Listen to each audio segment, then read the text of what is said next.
m'a dit souvent que j'avais un bon pare-choc.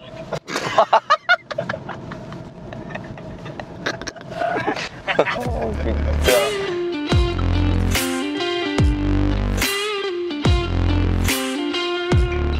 Hello les amis, j'espère que vous allez bien. On se retrouve sur la chaîne Motographie. Aujourd'hui on est avec une magnifique Golf GTI Club Sport de 265 chevaux. Je suis avec mon ami Florian qui me prête ce véhicule. Salut YouTube. Je te laisse te présenter en quelques mots. Ouais bah écoute, moi c'est Florian, je suis l'heureux propriétaire de cette voiture que je confie avec grand plaisir à mon ami. On n'est pas potes. Ah bon, ah bah, sympa. Et Bah, écoute, je vais récupérer la voiture alors. Allez c'est parti, tiens je te donne les clés. Ça c'est moi qui les ai. Bon allez, on y va? Allez c'est parti.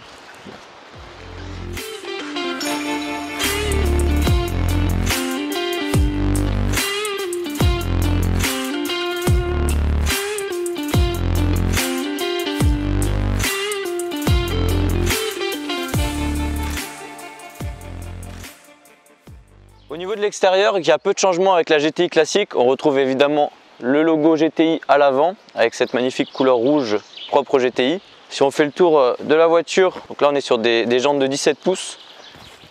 Elles sont très sympas avec évidemment le rappel GTI également sur les étriers de frein. Toujours le petit badge GTI sur le côté.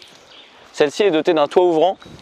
Ça, vous savez à quel point j'aime les toits ouvrants, donc ça c'est un gros point positif. Et à l'arrière, ce qui change par rapport au GTI classique, c'est ce surbéquet, ou ce béquet carrément. C'est vrai que ça rajoute un petit peu de sportivité. Moi je suis pas trop fan. Après on a les doubles sorties de peau évidemment propres à la GTI qui font une sonorité assez sympathique, surtout quand on monte dans les tours. Mais ça vous allez le voir à l'intérieur dans quelques instants.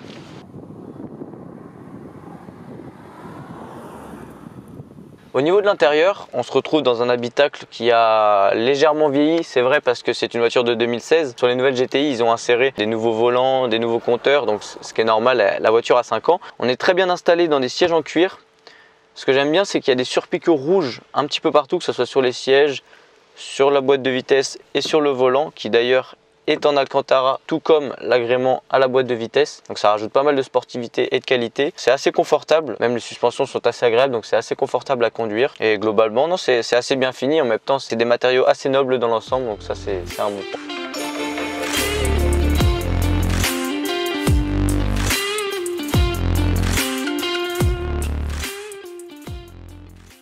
Ça y est, nous voilà à bord de cette GTI Club Sport de 265 chevaux, c'est une vraie petite bombe.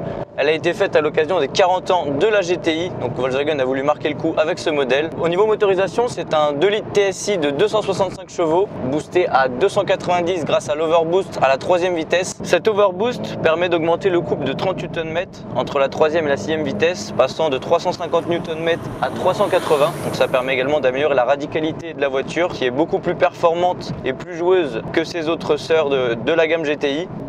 Là par exemple en 3e, on bénéficie des 290 chevaux. Ah ça pousse. Ah ça pousse pas mal hein. Ça pousse quand même plus que la Golf 8 GTI que j'ai pu essayer. En même temps c'est normal, elle a 20 chevaux de plus et 55 avec l'overboost.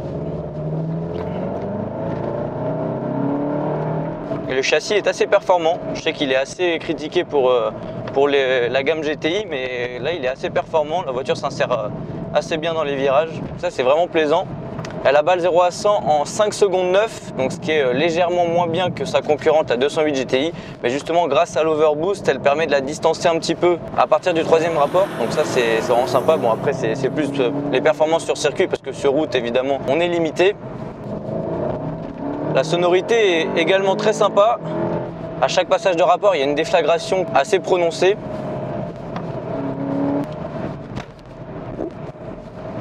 Là, on a perdu le train avant.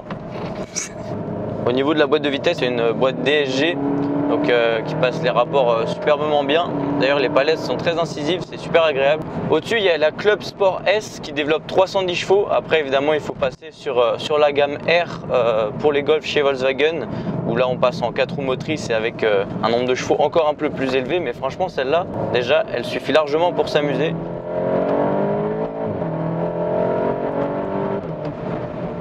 Au niveau du prix, cette GTI est proposée à partir de 37 400 €. Alors oui, c'est 2000 € de plus que la GTI Performance, mais pour une radicalité beaucoup plus prononcée.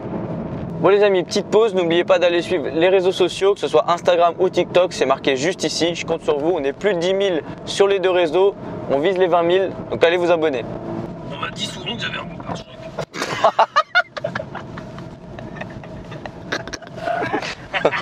Malheureusement, une nouvelle fois, ce que j'ai pu constater, comme c'est la deuxième GTI que je fais sur la chaîne, c'est le gros point faible, c'est encore une fois la motricité.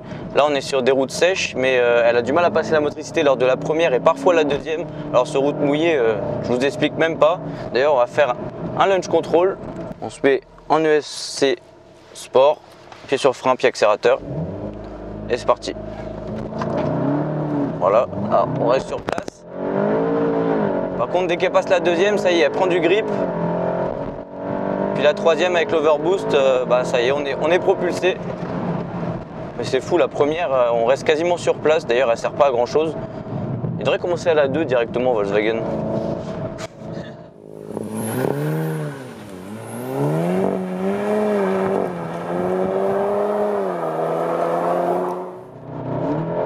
C'est une voiture assez joueuse, elle est super plaisante à conduire. Et puis le freinage est juste excellent. D'ailleurs, je suis assez surpris du freinage parce que c'est vrai que sur la GTI, il était bon, mais pas à ce point-là sur la 8. Allez, fais-nous chauffer le moteur. Pas de souci.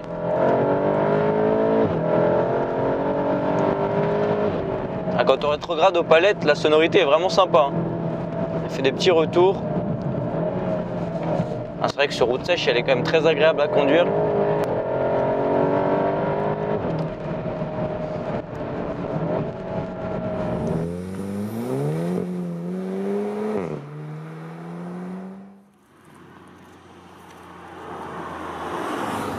Ça y est, cet essai est terminé, j'espère que la vidéo vous aura plu. N'hésitez pas à casser la barre de like, à commenter pour me dire ce que vous en avez pensé et surtout à vous abonner pour me soutenir. Bon, je remercie encore une fois Florian qui est avec nous pour le prêt du véhicule. D'ailleurs lui aussi il a un projet assez sympathique. Si vous aimez l'actualité ou découvrir de nouveaux sujets, je vous mets le Insta juste ici. N'hésitez pas à aller voir ce qu'il fait, c'est très qualitatif.